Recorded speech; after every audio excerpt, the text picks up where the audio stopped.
ಪೂಜೆಗೆಲ್ಲ ready ಮಾಡಿಟ್ಟಿದ್ದೀನಿ, ಕೂತ್ಕೊಂಡು ಪೂಜೆ ಮಾಡು.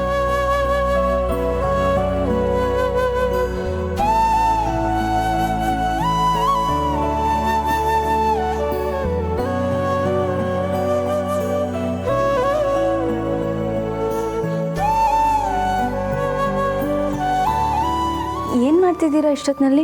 ಪೂಜೆನಾ? ಹೌದು, ನಮ್ಮ ಪೂರ್ಣಿಗೆ ಆದಷ್ಟು ಬೇಗ ಮಗು ಆಗಲಿ ಅಂತ ಈ ವ್ರತ ಮಾಡ್ತಾ ಇದ್ದಾಳೆ.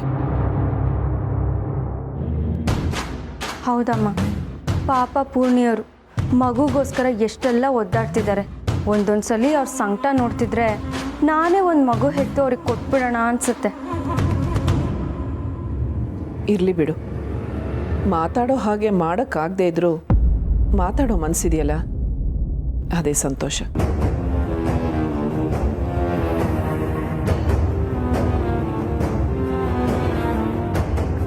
ಪೂಜೆಗೆ ಹೊತ್ತಾಗುತ್ತೇನೋ ಪಾಪ. ಪೂರ್ಣಿ, ಭಕ್ತಿಯಿಂದ ಪೂಜೆ ಮಾಡಿ. ನಿಮ್ಮ ಭಕ್ತಿಗೆ ದೇವ್ರು ಒಲ್ದು ಇಮ್ಮಿಡಿಯೇಟ್ಲಿ ವರ ಕೊಡಬೇಕು.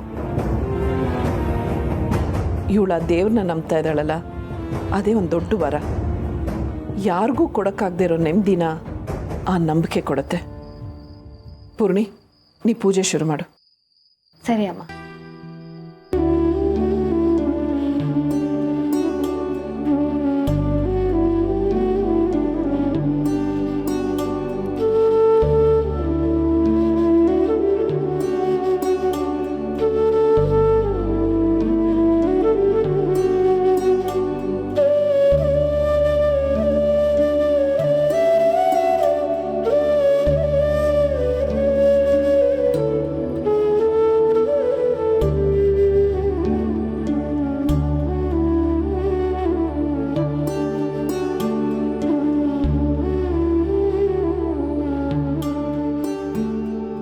ಅಮ್ಮ, ಈಗ ನಾನು ದೇವಿ ಹೆಸರಲ್ಲಿ 1008 ಸರಿ ಜಪ ಮಾಡಬೇಕು.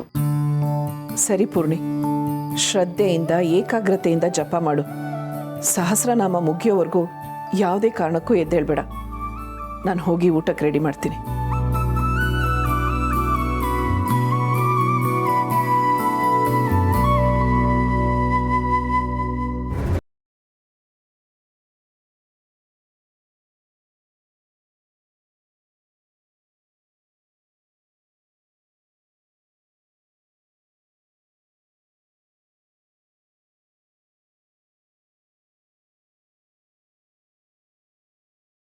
ಮಜಾ ಇರುತ್ತೆ.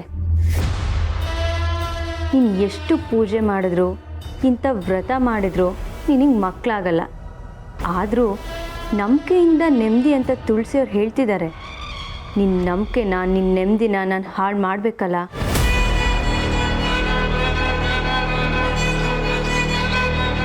ಹಾಂ, ನಿನ್ನ ವ್ರತಕ್ಕೆ ಭಂಗ ಆದರೆ ನಿನ್ನ ಕಾನ್ಫಿಡೆನ್ಸ್ ಕಮ್ಮಿ ಆಗುತ್ತೆ, ನೆಮ್ಮದಿ ಹಾಳಾಗುತ್ತೆ.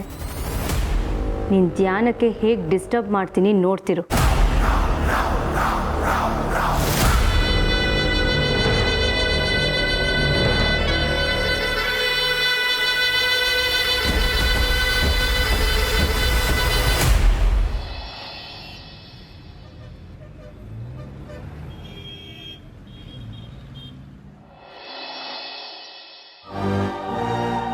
ಬಾ ಬಾ ಬಾ. ಅಯ್ಯ, ಸೀದಾ ಒಳಗೊಟ್ಟಾದ್ರೆ ಕರೆಕ್ಟಾಗಿ ಇಲ್ವಾ ಇಲ್ವಾ ಇಲ್ವಾ. ಹಾಂ, ದೇವಸ್ಥಾನಕ್ಕೆ ಸೆಂಟ್ರು, ದೇವ್ರ ಮನೆಗೆ. ಹಾಂ, ಈಗ ಈಶಾನ್ಯ. ಇದು ಈಶಾನ್ಯ. ಇಲ್ಲಿಂದ 30 ಹೆಜ್ಜೆ ಎಣಿಸ್ಕೊಂಡು ನಡ್ಕೊಂಡು ಹೋಗ್ಬೇಕು. ಮಾವ, ಸಣ್ಣ ಸಣ್ಣ ಹೆಜ್ಜೆ ಇಡ್ಲಾ, ದೊಡ್ಡ ದೊಡ್ಡ ಹೆಜ್ಜೆ ಇಡ್ಲಾ? ಹಾಡ್ಕೊಂಡು ಹೋಗ್ಬಿಡು. ನೀನು ಮಾಮೂಲಾಗಿ ಹೇಗೆ ನಡೀತೀಯೋ ಹಾಗೆ ನಡ್ಕೊಂಡು ಹೆಜ್ಜೆ ಇಟ್ಕೊಂಡು ಹೋಗು. ಆ 1, ಆ 2, ಆ 3, ಆ 4,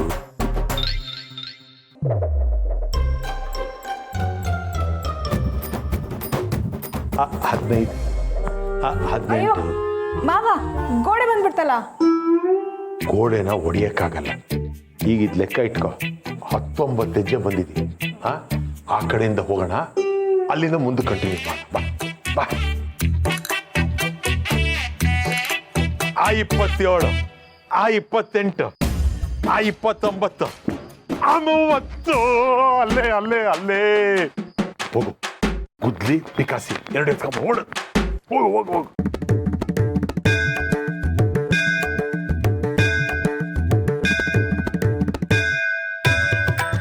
ವೃತ್ತ ಹಾಕಾಯ್ತು ಲೈನ್ ಎಳೆದಾಯ್ತು ಇನ್ನು ಒಳಗಿರೋ ನಿಧಿ ಎಲ್ಲ ನಂದೇ ಬಂದ್ಯಾ ಸೊಸೆ ಬುದ್ಧು ಬಂದೆ ಮಾವ. ಬಾ ಆ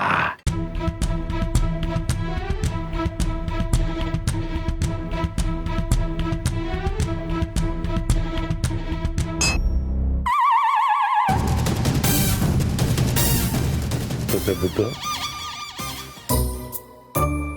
ಏನದು ಗೆಜ್ಜೆ ಶಬ್ದ ಹೌದು ಮಾವ. ಲಕ್ಷ್ಮಿ ಕಾಲಿಗೆ ಗೆಜ್ಜೆ ಕಟ್ಕೊಂಡು ನಮ್ಮ ಅಕ್ಕ ಪಕ್ಕನೆ ಓಡಾಡ್ತಿದ್ದಾಳೆ ಅಂತ ಆಯ್ತು ಟಕ್ ಟಕ್ ಟಕ್ ಟಕ್.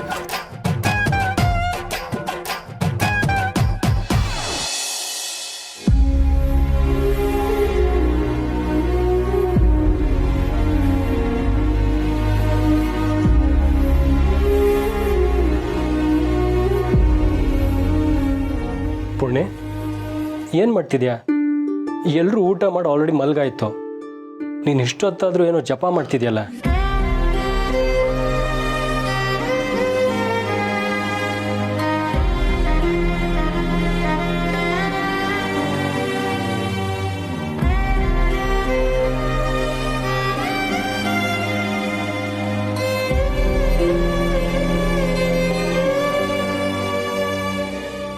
ಪೂರ್ಣಿ, ಇಷ್ಟೊತ್ತಾದರೂ ಜಪ ಮಾಡ್ತೀಯಲ್ಲ, ಟೈಮ್ ಎಷ್ಟಾಯ್ತು ಅಂತ ನೋಡ್ತೀಯಾ? ಹೇಗೆ ನೋಡಲಿ? ನಾನು ಜಪ ಮಾಡಬೇಕಾದ್ರೆ ನನ್ನ ಕಣ್ಣಿಗೆ ದೇವ್ರು ಬಿಟ್ಟರೆ ಬೇರೆ ಏನೂ ಕಾಣಿಸಲ್ಲ. ಅವನು ಧ್ಯಾನ ಮಾಡುವಾಗ ಹೊತ್ತೋಗೋದೇ ಗೊತ್ತಾಗಲ್ಲ. ಸರಿ ಬನ್ನಿ, ಊಟ ಬಡಿಸ್ತೀನಿ. ನೀನು ಊಟ ಮಾಡ್ತೀಯಾ?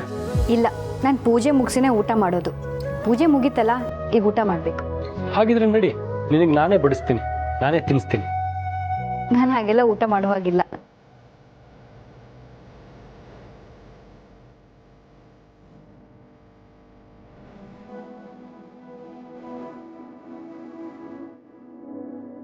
ನಾನು ಈ ಮೊಸರನ್ನ ಮತ್ತೆ ರಸಾಯನ ಇದನ್ನೇ ತಿನ್ಬೇಕು. ಇದನ್ನೇ ತಿನ್ಬೇಕಾ?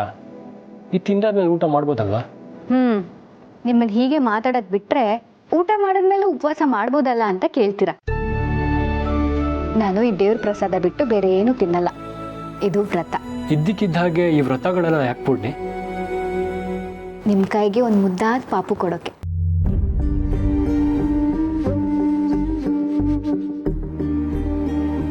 ನನಗೆ ಯಾಕೋ ಮಗು ಆಗೋ ವಿಷಯದಲ್ಲಿ ಸ್ವಲ್ಪ ಭಯ ಆಯಿತು. ಅದಕ್ಕೆ ದೇವಸ್ಥಾನಕ್ಕೆ ಹೋಗಿದ್ದೆ. ಅಲ್ಲಿ ಅರ್ಚಕರು ಈ ವ್ರತ ಹೇಳಿದ್ರು. ನಾನು ಇದ್ರ ಬಗ್ಗೆ ಅಮ್ಮನೂ ಕೇಳಿದೆ. ಅಮ್ಮ ಸರಿ ಆಯಿತು ಮಾಡು ಅಂದರು. ಅದಕ್ಕೆ ಮಾಡ್ತಿದ್ದೀನಿ.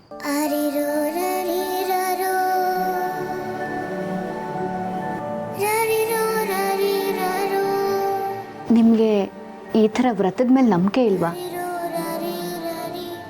ಮಾತಾಡ್ರಿ. ನಿಮ್ಗೆ ಈ ಥರ ವ್ರತದ ಮೇಲೆ ನಂಬಿಕೆ ಇಲ್ವಾ? ನನಗೆ ನಿನ್ನ ನಂಬಿಕೆ ಮೇಲೆ ನಂಬಿಕೆ ಇದೆ ಪೂರ್ಣಿ. ನಿನ್ನ ಮನ್ಸು ಹೇಗೆ ಹೇಳುತ್ತೋ ಹಾಗೆ ಮಾಡ. ಸರಿ, ಹಾಗಿದ್ರೆ ಬನ್ನಿ ಊಟ ಬಡಿಸ್ತೀನಿ. ನನಗೆ ಊಟ ಬೇಡ, ನೀನು ಏನು ತಿಂತೀಯೋ ನನಗೆ ಅದೇ ಕೊಡು. ಅಯ್ಯೋ, ಇದೆಲ್ಲ ಹೊಟ್ಟೆ ತುಂಬಲ್ಲ ನಿಮಗೆ. ದುಡಿಯೋ ಗಂಡಸು ಚೆನ್ನಾಗಿ ತಿನ್ನಬೇಕು. ಈ ದುಡಿಯೋರು ಹಡಿಯೋರು ಅನ್ನೋ ತಾರತಮ್ಯನೇ ನನಗೆ ಇಷ್ಟ ಆಗಲ್ಲ. ಯಾರೇ ಆಗಲಿ ಬದುಕಬೇಕಂದ್ರೆ ಚೆನ್ನಾಗಿ ತಿನ್ನಬೇಕು, ಆದರೆ ತಿನ್ನೋದನ್ನ ಹಂಚ್ಕೊಂಡು ತಿನ್ನಬೇಕು. ಈಗ ನೀನು ಏನು ತಿನ್ನಬೇಕು ಅಂದ್ಕೊಂಡಿದ್ಯೋ ಅದನ್ನೇ ನನ್ನ ಜೊತೆ ಹಂಚ್ಕೊಂಡು ತಿನ್ನು. ಸರಿ, ನಿಮ್ಮ ಇಷ್ಟ. ಇರಿ, ಹಾಕೊಡ್ತೀನಿ.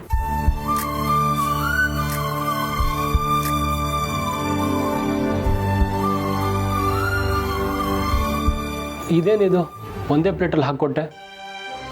ಇದರಲ್ಲೇ ಇಬ್ರು ತಿನ್ನೋಣ ಅಂತನಾ? ಇಲ್ಲ ಇಲ್ಲ, ನೀವು ಅದ್ರಲ್ಲಿ ತಿನ್ನಿ.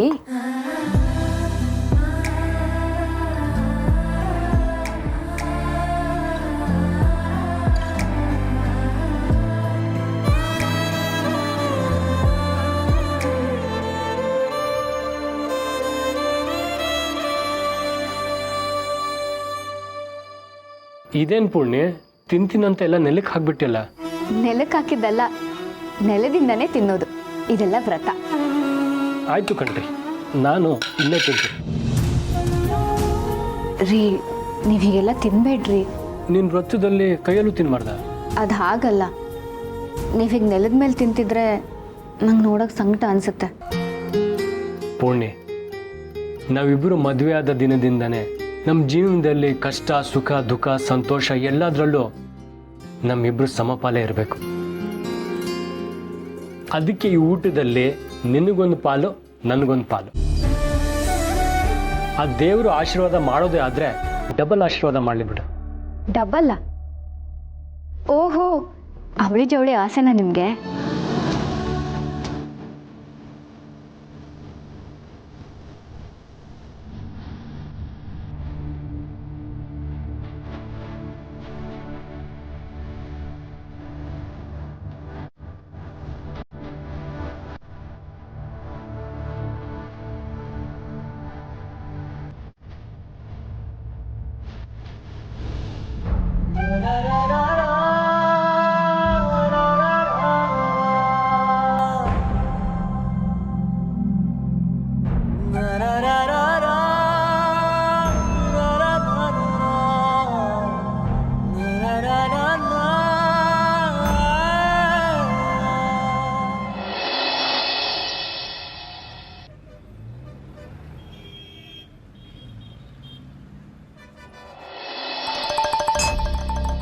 ಮಾವ ಸಿಕ್ಬಿಡ್ತು.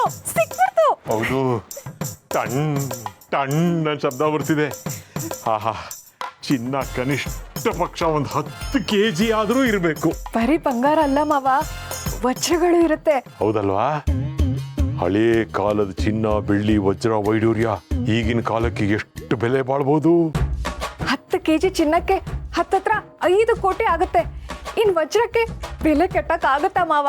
ಕೋಹಿನೂರು ವಜ್ರಕ್ಕೆ 1.5 ಲಕ್ಷ ಕೋಟಿ ಅಂತೆ. ಆ ಥರದ್ದೊಂದು 5 ಸಿಕ್ಕಿದ್ರೆ ಇಡೀ ರಾಜ್ಯನೇ ಕೊಂಡ್ಕೊಂಡ್ಬಿಡ್ಬೋದು. ಅದಿಲ್ಲ ಅಂದ್ರೆ ಒಂದು ವಜ್ರಕ್ಕೆ 10 ಕೋಟಿ ಇರುವಂಥದ್ದು ಕನಿಷ್ಠ ಪಕ್ಷ ಒಂದು 10 ಆದ್ರೂ ಇರಲ್ವಾ? ಅಯ್ಯೋ ಮಾವ, ನೀವ್ ಹೇಳ್ತಿರೋದ್ನೆಲ್ಲ ಲೆಕ್ಕ ಹಾಕಕ್ಕೆ ನನಗೆ ಕಷ್ಟ ಆಗ್ತಿದೆ. ಇನ್ನು ಅಷ್ಟೊಂದು ದುಡ್ಡು ನೋಡ್ಬಿಟ್ರೆ ನಾ ತಲೆ ತಿರುಗೇ ಬಿದ್ದೋಗ್ಬಿಡ್ತೀನೇನೋ. ತಲೆ ಕೆಡಿಸ್ಕೋಬೇಡ ಸೊಸೆ ಬುದ್ಧ, ಅಷ್ಟು ನೀನು ಕೊಡ್ತೀನಿ ಅನ್ಕೊಂಡ್ಯಾ? ಇಲ್ಲ ಇಲ್ಲ, ನನಗೆ ಎಷ್ಟು ಬೇಕೋ ಅಷ್ಟು ಇಟ್ಕೊಂಡು ಉಳಿದಿದ್ದು ನಿನಗೆ ಕೊಡ್ತೀನಿ. ಯಾಕೆ? ಈ ದುಡ್ಡು ಈಕ್ವಲ್ ಆಗಿ ಇಬ್ರಿಗೂ ಭಾಗ ಆಗ್ಬೇಕು.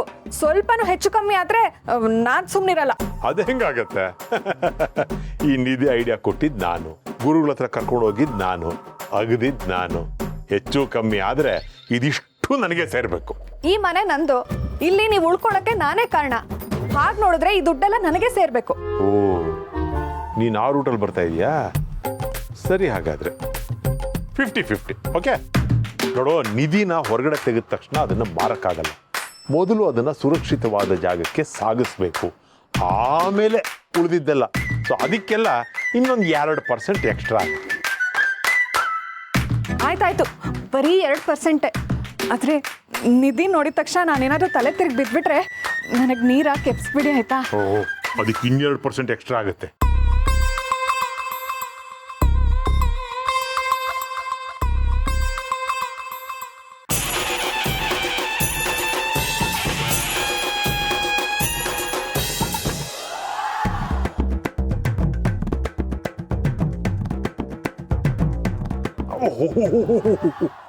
ಸೊಸೆ ಬುದ್ದು 10 kg ಅಂತ ತಪ್ಪು ಲೆಕ್ಕ ಹಾಕ್ಬಿಟ್ವಿ. ಇದ್ರ ಭಾರ ನೋಡಿದ್ರೆ ಮಿನಿಮಮ್ 15 kg ಇದೆ. ಹೌದಾ ಮಾವ? ಒಂದ್ಸತಿ ತೆಗ್ದು ನೋಡ್ತೀನಿ. ಸಿನಿಮಾದಲ್ಲೆಲ್ಲ ನೋಡಿಲ್ವಾ? ಈ ತರ ನೆಲದಲ್ಲಿ ಸಿಗೋ ನಿಧಿಗೆ ಕಾಳಿಂಗ ಸರ್ಪದ ಕಾವಲಿರತ್ತೆ. ಮತ್ತೇನ್ ಮಾಡೋದೀಗ? ನಾನು ಅದಕ್ಕೊಂದು ಉಪಾಯ ಮಾಡಿದ್ದೀನಿ.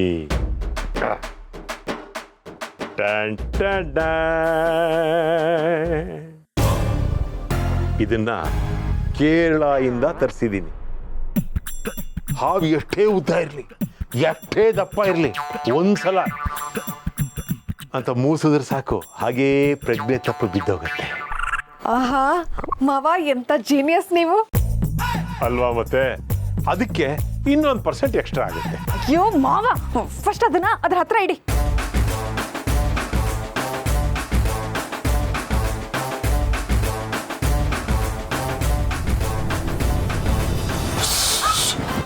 ಏನಿಲ್ಲಮ್ಮ, ಸುಸ್ತು ಸುಸ್ತು.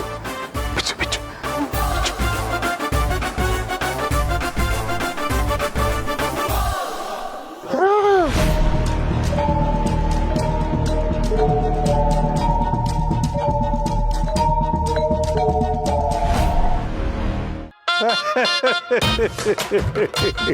ಗುರುಗಳು ಹೇಳಿದ ಹಾಗೆ ಹೊಟ್ಟೆ ತೆಗೀತಿದ್ದ ಹಾಗೆ ಇದು ಮೊದಲು ನಮ್ಮ ಕಣ್ಣು ಕಾಣೋದು ಇದೇ ರೀತಿ ಬೂದಿ ತರ. ಈ ಬೂದಿನ ನಾವು ಚಿನ್ನ, ಬೆಳ್ಳಿ, ವಜ್ರ, ವೈಡೂರ್ಯ ತರ ನೋಡ್ಬೇಕು ಅಂದ್ರೆ ಏನ್ ಮಾಡ್ಬೇಕು? ಗೋಮೂತ್ರ ಹಾಕ್ಬೇಕು. ಗೋ ತಗೊಂಬ.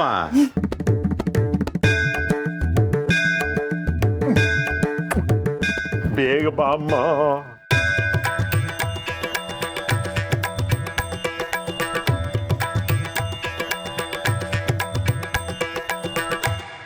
ಈಗೇನ್ ಮಾಡ್ಬೇಕು?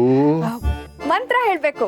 108 ಸಲ ಮಂತ್ರ ಹೇಳಿ ಇದನ್ನ ಮುಟ್ಟಿದ್ರೆ ಇದರಲ್ಲಿರೋ ಚಿನ್ನ, ಬೆಳ್ಳಿ, ವಜ್ರ, ವೈಡೂರ್ಯ ಎಲ್ಲ ನಮ್ಮದಾಗತ್ತೆ. ಆದ್ರೆ ಮಂತ್ರ ಮುಗಿಯೋವರೆಗೂ ಇದನ್ನ ಮುಟ್ಟೋ ಹಾಗಿಲ್ಲ. ಸರಿ ಸರಿ, ಮುಟ್ಟದ್ ಬೇಡ. ಮಂತ್ರ ಹೇಳೋಣ. ಶುರು ಮಾಡ. ಓಂ ಲಕ್ಷ್ಮೀಭ್ಯೋ ನಮಃ. ಓಂ ಶ್ರೀ ಲಕ್ಷ್ಮೀಭ್ಯೋ ನಮಃ.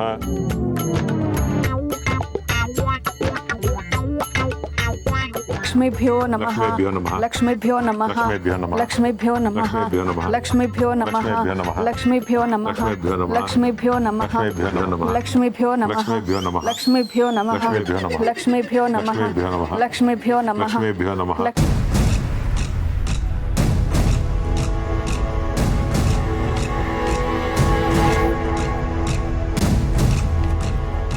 ಹೇ, ಏನಿದು?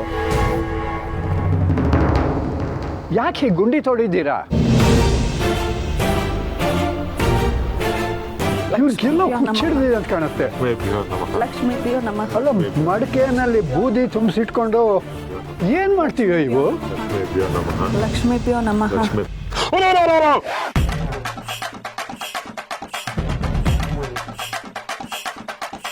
ಮಂತ್ರ ಮುಗಿತಳ್ಳೇನಮ್ಮ? ಲೆಕ್ಕ ತಪ್ಪೋಯ್ತು. ಆದ್ರೂ ಜಾಸ್ತಿನೇ ಹೇಳಿದೀವಿ ಅನ್ಸುತ್ತೆ ಮಾವ. ಇರ್ಲಿ ಬಿಡು, ಪರ ಇಲ್ಲ, ಜಾಸ್ತಿನೇ ಹೇಳಿರ್ತೀವಿ.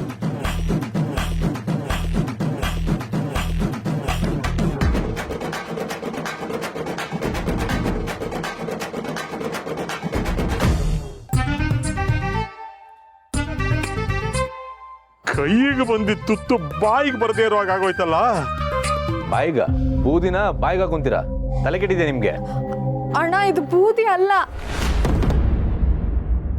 ಏ ಸಂಧ್ಯಾ, ಅದು ಬೂದಿ, ಸರಿಯಾಗಿ ನೋಡು. ಇಲ್ಲ ಇಲ್ಲ, ಇದು ಬೂದಿ ಅಲ್ಲ, ನಿಧಿ.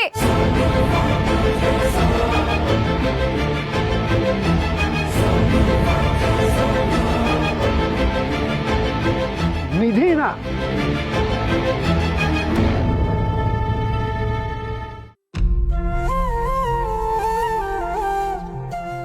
ಏನು ಆಶ್ಚರ್ಯ ಗೊತ್ತಾ, ತಿಂದಿದ್ದಿಷ್ಟೇ ಆದರೂ ಹೊಟ್ಟೆ ತುಂಬಿದೆ, ಒಂಥರ ತೃಪ್ತಿ ಅನಿಸ್ತಿದೆ.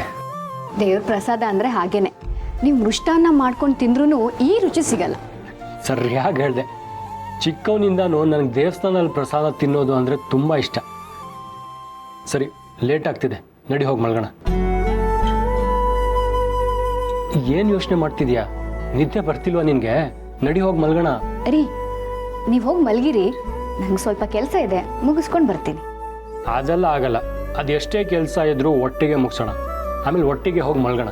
ನೀನು ಬರೋವರೆಗೂ ನಾನು ಇಲ್ಲೇ ಇರ್ತೀನಿ. ರೀ, ಅದು ಹಾಗಲ್ಲ, ನಾನು ಬರೋದು ಲೇಟ್ ಆಗ್ಬೋದು. ಪರವಾಗಿಲ್ಲ, ನಾನು ಇಲ್ಲೇ ಕಾಯ್ಬೋದು. ಇಲ್ಲ ರೀ, ನಾನು ಇವತ್ತು ರೂಮಲ್ಲಿ ಮಲಗಲ್ಲ. ಈ ವ್ರತ ಮುಗಿಯೋವರೆಗೂ ನಾನು ನೆಲದ ಮೇಲೆ ಮಲ್ಕೋತೀನಿ. ಏನು, ಇಷ್ಟು ತಣ್ಣಗಿರೋ ನೆಲದ ಮೇಲೆ ನೀನು ಮಲಗ್ತೀಯ? ಬೇಡ ಬೇಡ, ಇಷ್ಟು ಕಷ್ಟ ಆಗತ್ತಂದ್ರೆ ಈ ವ್ರತನೇ ಬೇಡ. ಈ ವ್ರತ ಮಾಡೋಕ್ಕೆ ನನಗೇನು ಕಷ್ಟ ಅನಿಸ್ತಿಲ್ಲ. ನಿಮಗೆ ಕಷ್ಟ ಅನ್ಸೋದಾದ್ರೆ ನೀವು ಹೋಗಿ ಮಲ್ಕೊಳ್ಳಿ, ಆದರೆ ನನ್ನ ನಂಬಿಕೆನ ಬೇಡ ಅನ್ಬೇಡಿ. ಇಷ್ಟಕ್ಕೆಲ್ಲ ಬೇಜಾರು ಮಾಡ್ಕೋತಾರ? ಈಗೇನು, ನೀನು ಇಲ್ಲೇ ಮಲಗಬೇಕು ಅಷ್ಟೇ ತಾನೇ? ಹೌದು, ವ್ರತ ಶುರು ಮಾಡಿದ್ದೀನಿ ಅಂದಮೇಲೆ ಭಕ್ತಿಯಿಂದ ನಿಷ್ಠೆಯಿಂದ ನಿಯಮಗಳನ್ನೆಲ್ಲ ಪಾಲಿಸ್ಬೇಕಲ್ವಾ. ಈಗ ನಿಮ್ಮ ಕಂಪ್ನಿಲಿ ನೀವು ಯಾವುದಾದ್ರೂ ಪ್ರಾಜೆಕ್ಟ್ ತಗೊಂಡ್ರೆ ಆಮೇಲೆ ಅದು ಕಷ್ಟ ಅಂತ ಗೊತ್ತಾದರೆ ಅರ್ಧಕ್ಕೆ ಬಿಟ್ಬಿಡ್ತೀರಾ? ಅಬ್ಬಬ್ಬ, ಎಲ್ಲಿಂದ ಎಲ್ಲಿಗೆ ಹೋಲಿಸ್ತೀಯ? ಖಂಡಿತ ಬಿಡಲ್ಲ. ನೀನು ಅಷ್ಟೇ, ವ್ರತ ಬಿಡಬೇಡ. ನೀನು ಸಂತೋಷಕ್ಕಿಂತ ಬೇರೆ ಯಾವುದೂ ದೊಡ್ಡದಲ್ಲ. ಈ ಕಷ್ಟದಲ್ಲಿ ನಿನಗೆ ಖುಷಿ ಇದೆ ಅನ್ಸಿದ್ರೆ ನೀನು ಇಲ್ಲೇ ಮಲ್ಕೋ. ಇದೇನ್ರಿ ಮಾಡ್ತಿದ್ದೀರಾ? ನನಗೆ ಮಲ್ಕೊ ಅಂತೇಳಿ ನೀವು ಇಲ್ಲೇ ಮಲ್ಕೊಂಬಿಟ್ರಲ್ಲ. ಹ್ಞೂ, ಮತ್ತೆ ನೀನು ನೆಲದ ಮೇಲೆ ಊಟ ಮಾಡ್ತೀನಿ ಅಂದೆ, ನಾನು ಮಾಡಿದೆ. ಈಗ ನೀನು ನೆಲದ ಮೇಲೆ ಮಲಗ್ತೀನಿ ಅಂತಿದ್ಯಾ, ನಾನು ಮಲಗ್ತೀನಿ. ನಾವಿಬ್ರು ಆಯ್ತಾಯ್ತು, ಜೀವನದಲ್ಲಿ ಎಲ್ಲ ಹಂಚ್ಕೋಬೇಕು, ನನಗಿದು ಅರ್ಥ ಆಯ್ತು.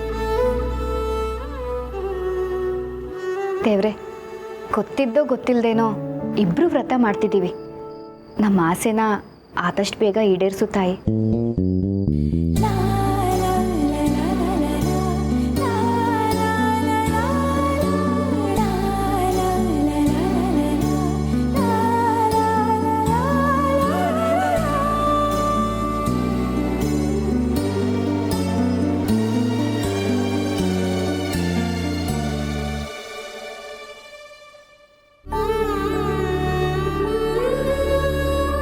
ಎಷ್ಟು ಆಸೆ ಇಟ್ಕೊಂಡು ಇದನ್ನೆಲ್ಲ ಮಾಡ್ತಿದ್ಯಾ ಪೂರ್ಣಿ.